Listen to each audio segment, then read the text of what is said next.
De prendre des contacts, j'envoie mes films et quand ça plaît, on me dit voilà, nous sommes prêts à le diffuser. Là par exemple, Claire ou l'enfant de l'amour, qui passe dans les festivals, parce qu'à part les salles de cinéma, on a aussi les festivals qui organisent bien la projection de nos films.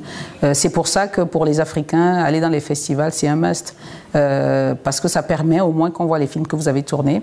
Et c'est dommage parce que même quand j'organise la sortie du film au Cameroun, je ne vais pas me plaindre de la France, je ne vais pas me plaindre des autres pays, parce que je mets tout ce que je peux pour aller faire sortir le film, aussi bien au niveau de la communication, au niveau de la logistique, pour que le film soit vu par les Camerounais.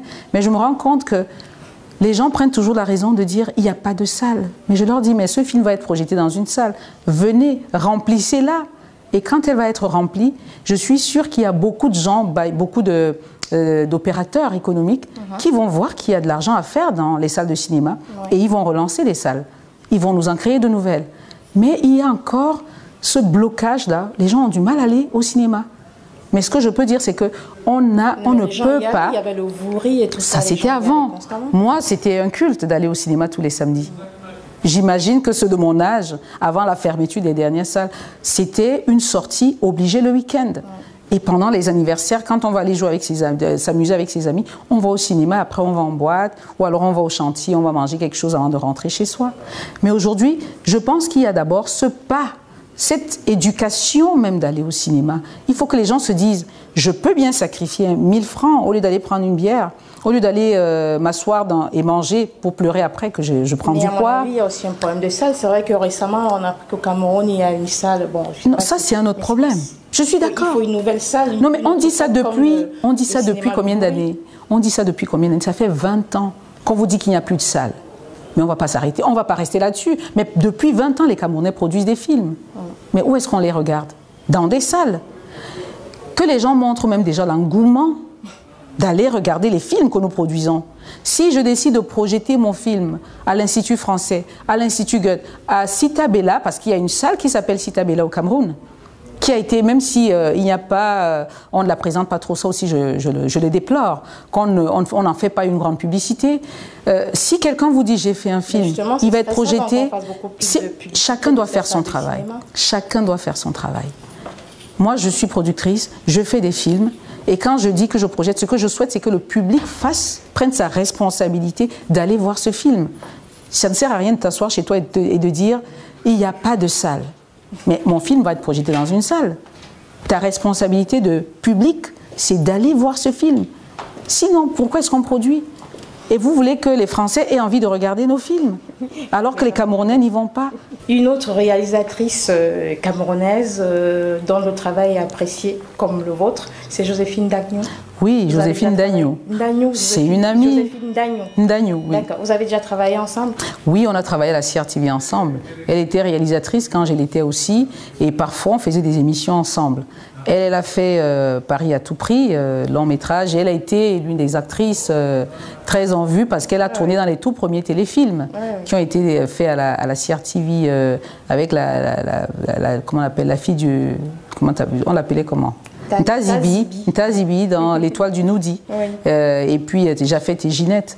Oui, Joséphine Dagnou, c'était les premières du cinéma parce que au moment où on faisait les téléfilms, on avait déjà fermé toutes les salles. Donc tout le monde, tous les Camerounais se voyaient à l'écran à travers ces films-là. Voilà. Est-ce qu'il y a d'autres réalisatrices que vous appréciez sur le plan au Cameroun, Cameroun, Afrique Oui, il y en a pas mal. Il y en a pas mal. Au Cameroun, je peux déjà citer ma camarade et amie et sœur Yolande Ekoumou, aussi qui a fait son tout premier film dans les années 90, L'Héritage, qui aujourd'hui, il faut le regarder, c'est une très belle histoire avec Blanche Bilongo, qui aussi a joué dans... Et elle a réalisé les premiers Ntafil, les films, téléfilms de la CRTV. Ntafil, comment ça s'appelle encore? Le Revenant, c'était une série. Aujourd'hui, on dit série parce qu'il faut bien définir les choses. Mais pour nous, c'était du cinéma, à la télévision, quoi. Donc, il y a Yolande Ekoumou, Samba, qui est cinéaste, elle fait beaucoup de films aussi.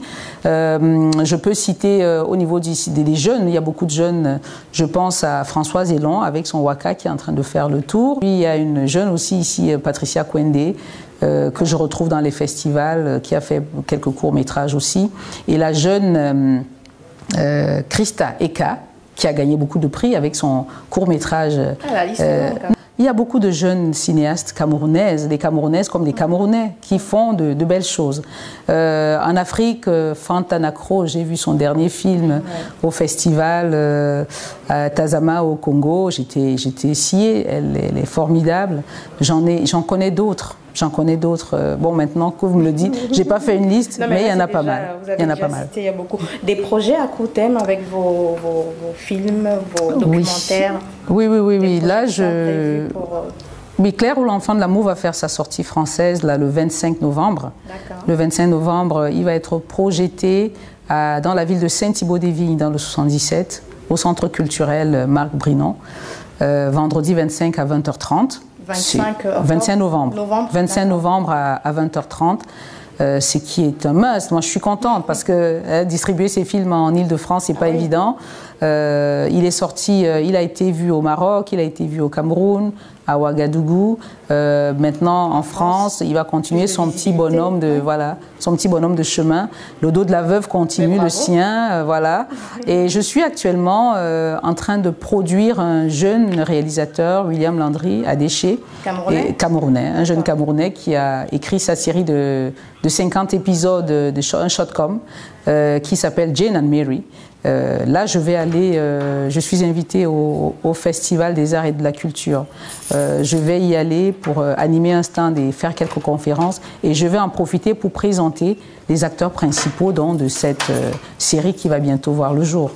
Voilà. Okay. Donc, on aura un petit teaser de cette série. Au moins, on voit quels sont les personnages qui vont faire cette série. Oui, c'est bien d'aider, de continuer à former les autres comme ça. Il faut. Je crois qu'on a besoin de ça. On a besoin de tirer les autres. On a besoin que les autres nous tirent. On a besoin de se tenir la main pour que ensemble nous triomphons.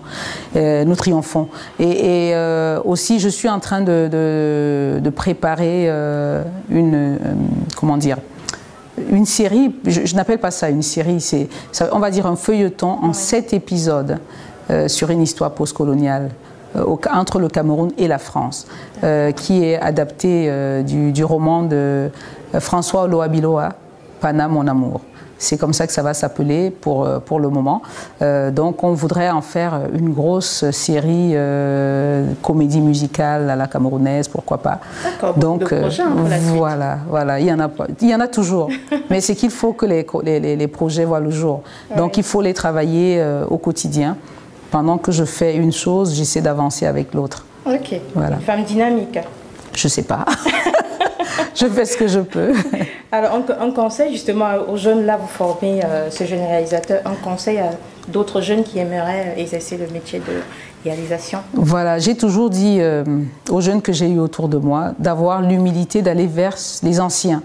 On n'a peut-être pas le sang qui bouillonne comme le leur.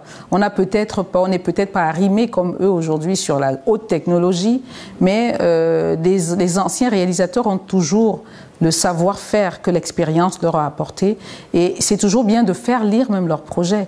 Au tout dernier Écran Noir, pour ne pas le citer, les écrans noirs, il y a eu la compétition camerounaise qui n'a pas été validée. Compétition des films camerounais parce que la commission a dit que effectivement les films camerounais n'étaient pas bien écrits. C'était une belle gifle, mais pour moi c'était comme s'il fallait taper du poing sur la table. Et secouer un peu les gens parce que il ne suffit pas de prendre sa caméra, faire de belles images et puis faire tous les effets qu'il faut, mais il faut une belle histoire et bien écrite.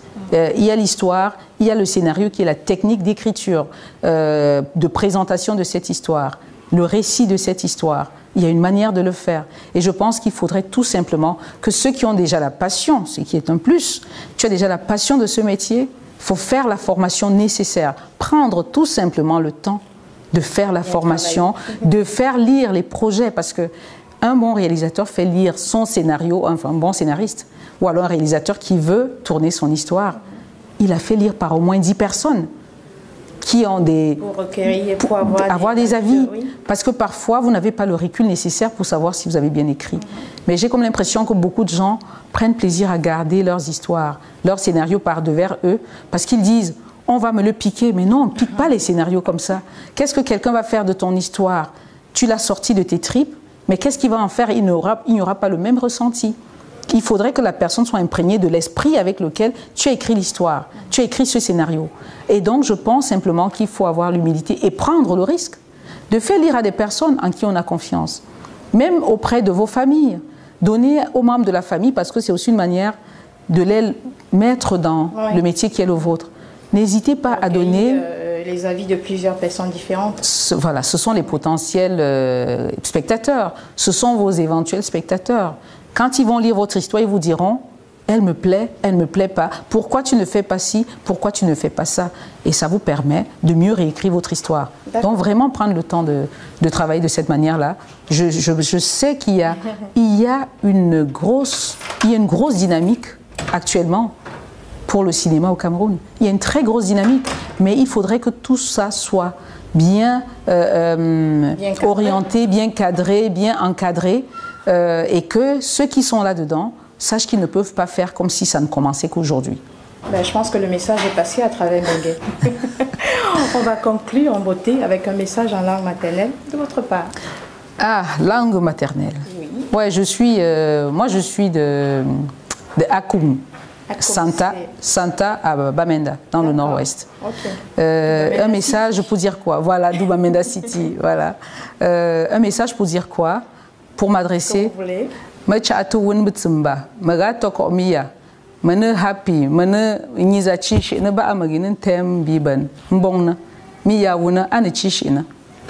Bon, donc petite traduction.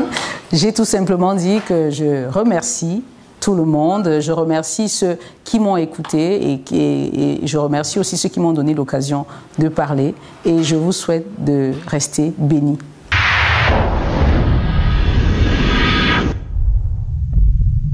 Bengué vous est présenté par les vedettes de Paris, Bateau Croisière. Merci de nous avoir suivis. Au plaisir de vous retrouver pour la prochaine édition de Bengué. D'ici à là, portez-vous bien.